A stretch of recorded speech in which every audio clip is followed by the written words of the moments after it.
রাত গভীর হলে কিছু জায়গা জেগে ওঠে, আর কিছু মানুষ আর কখনো ঘুম থেকে ওঠে না।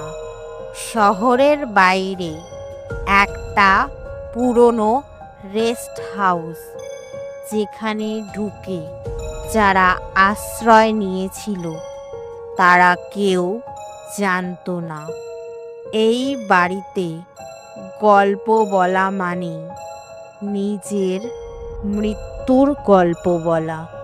পাঁচজন বন্ধু, একটা নিভু নিভু হ্যারিকেন, আর পাঁচটা ভয়ঙ্কর গল্প।